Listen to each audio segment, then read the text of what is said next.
Bueno, el régimen castrista trata de impedir las legítimas relaciones entre los exiliados y activistas en el país o dentro de Cuba, dentro de la isla. Eso por un lado, y por el otro intenta repetir la gastada acusación de que la oposición interna es fabricada o financiada desde afuera. Ahora acusan al dramaturgo Junior García Aguilera de la plataforma Archipiélago de estar vinculado con el doctor Orlando Gutiérrez Boronat, a quien tenemos aquí en la mesa. Muchísimas gracias por estar con nosotros. Gracias a ti, Juan.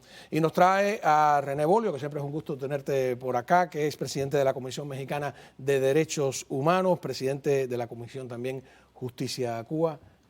Si me permite empezar con Orlando, que es el acusado, ¿no? Esto es como, porque esa es la corte ya de tres patines, la de Cuba, ¿no? No es creíble, pero peligrosa, porque siempre tiene algunos objetivos. La primera pregunta directa es, ¿qué relación tienes tú con Junior? ¿Lo conoces? ¿Has conversado con él? No tengo ninguna relación. Jamás he conversado con ese joven, no tengo el gusto de conocerlo, lo admiro por lo que está haciendo, lo respeto, no tengo ningún vínculo personal con él ni directo. ¿No? Pero, y esto, porque siempre es la estrategia permanentemente de que las cosas son fabricadas afuera, como si Cuba no tuviera una dinámica propia en ese sentido. Me imagino que eso es lo que busca. Y por otro, yo sospecho que al satanizarte, porque veo que ya te han atacado varias veces, es tratar es evitar que se vinculen contigo, ¿no? Porque entonces la gente en Cuba coge miedo, como era el personaje de 1984, al que le rendían un minuto de odio, ¿no? Entonces, ¿qué decirle? Porque en Cuba hay mucha gente que nos ve. ¿Qué explicarle a la gente sobre esa difamación? El régimen al que le tiene un gran terror es al pueblo. Le tiene un gran terror a la nación cubana reconstituida. Saben que el 11 de julio no paró ahí, que sigue, están sacudidos hasta el tuétano por lo que pasó el 11 de julio. Saben que el paro nacional que ha surgido desde dentro de Cuba es la forma que tiene el pueblo para derribar ese régimen. Nos ven a nosotros en primera línea desde el exilio apoyando a ese llamado paro nacional desde dentro de Cuba y quieren hacer lo que tú estás diciendo, quieren crear toda una historia mentirosa sobre mí, llamándome terrorista repetidamente como han hecho, amenazándome, etcétera, para que el mensaje no tenga trascendencia. Pero están equivocados. Yo no soy el portador de mensajes, yo soy un vehículo de mensajes. El mensaje sale de la nación cubana, sale de múltiples organizaciones civiles, del pueblo de Cuba, que sabe que llegó el momento de sacar al régimen y que el paro cívico es la forma de hacerlo. Claro que sí. Creo que tenemos el momento en que la televisión cubana hace esa falsa vinculación. A ver. De Gutiérrez Boronat ya hemos hablado en este programa, pero no podemos dejar de recordar que tanto él como el promotor de la marcha forman parte de Cuba Próxima, una organización que tiene propósitos muy claros: la restauración capitalista en nuestro país. Y aunque quizás el marchista en jefe desconozca el pasado terrorista de su asociado o el carácter reaccionario de la organización en la que milita, seguramente podrá recordar que hace apenas unos meses Gutiérrez Boronat también solicitó la intervención militar contra Cuba. Estamos pidiendo una intervención internacional encabezada militarmente por los Estados Unidos. Asociado con terroristas y fanáticos de la invasión militar, Junior García insiste en catalogarse como activista cívico, pacífico, y también insiste en declarar que es independiente, que no sigue instrucciones, que no le debe nada a nadie. ¿Y este dónde se lo sacaron? Este es nuevo, ¿no? Este es un cuadro en Menín que lo están utilizando para estos programas.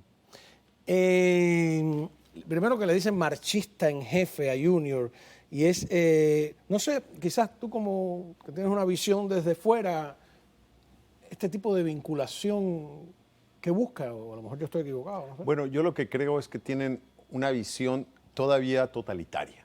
No se han dado cuenta de que la difusión de las noticias, de la verdad, ya no es monopolio del Estado, ya no es monopolio de la dictadura cubana.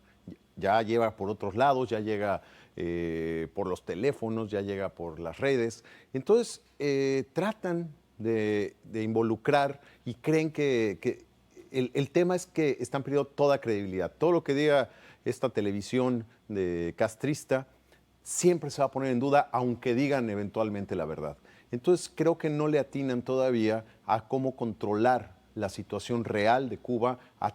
Están buscando vínculos, quemar, digamos, a las personas que se unen entre sí, y me parece que van a tener un fracaso rotundo.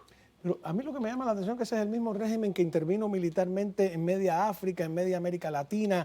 Recuerdo a Fidel Castro diciendo que donde quiera que se necesitara un soldado de la revolución, ahí estaría la revolución para ofrecer ese soldado. En el Medio Oriente, en el Medio Oriente, en conflictos que nada tienen que ver con nuestro interés nacional.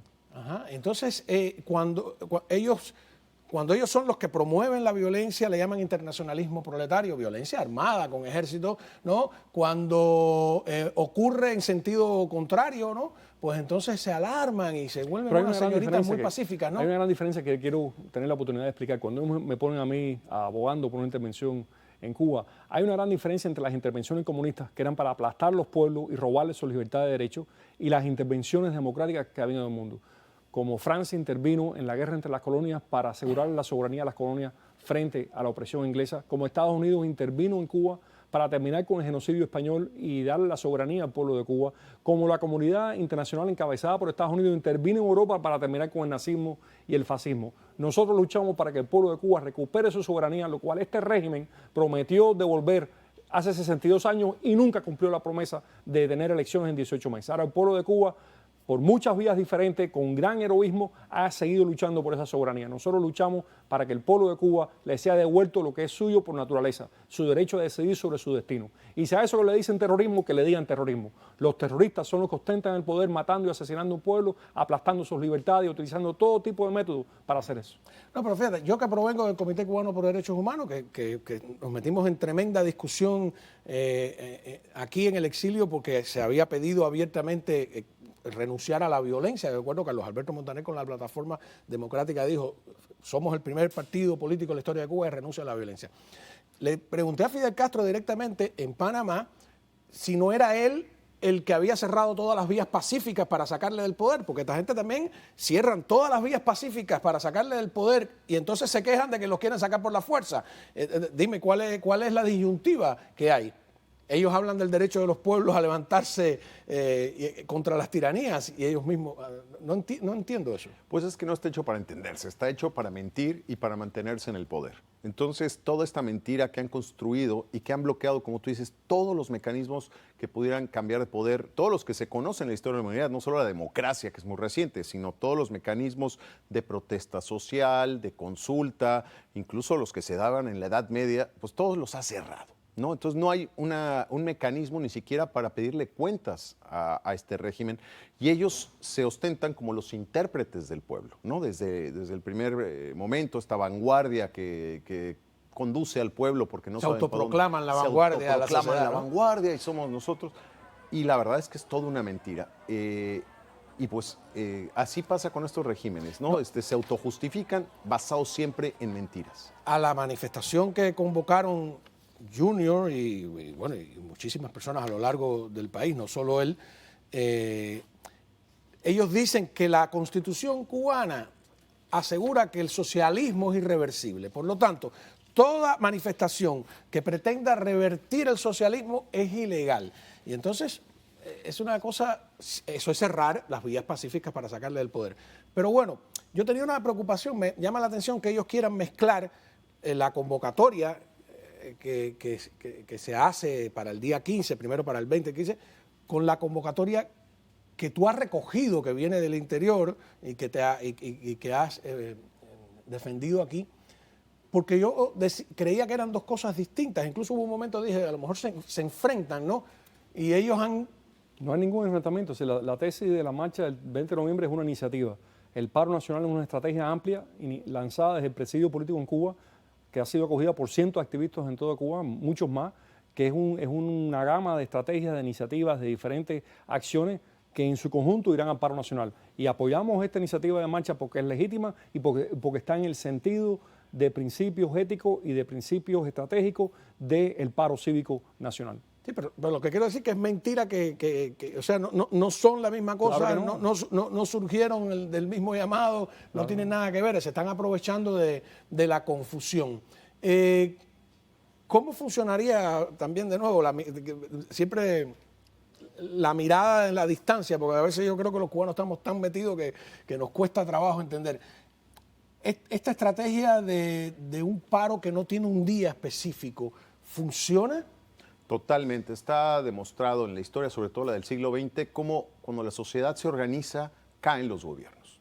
Y en este caso, este régimen tiene los días contados. Yo creo que cualquier mecanismo que un cubano utilice para no colaborar con el régimen el no colaborar, no solo en todas las acciones del régimen, ¿no? De violencia, o sea, están las Fuerzas Armadas, están las policías, pero también están todos los funcionarios que trabajan en la administración castrista, están todas las personas que trabajan en sus empresas, todos los trabajadores turísticos, todo lo que puedan hacer que le reste poder económico, social, sobre el pueblo cubano, todo es un grano de arena que va a contribuir a la caída del régimen. Entonces, todas las estrategias que se sumen desde las meras comunidades, las ciudades, los pueblos, las rancherías, como le decimos allá, todo eso contribuye a que se vaya socavando el régimen, y él sabe que esto no es a futuro, hoy ya está socavado, hoy tiene ya severos problemas para controlar a su propia gente, tenemos los asesinatos de los generales,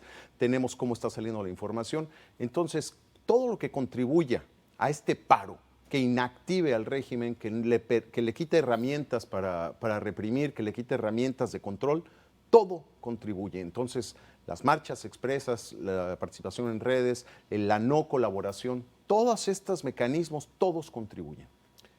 Tienen un premio con el nombre de Pedro Luis Boitel. El premio Boitel lleva más de 20 años siendo entregado todos los años a activistas que se destacan dentro de Cuba.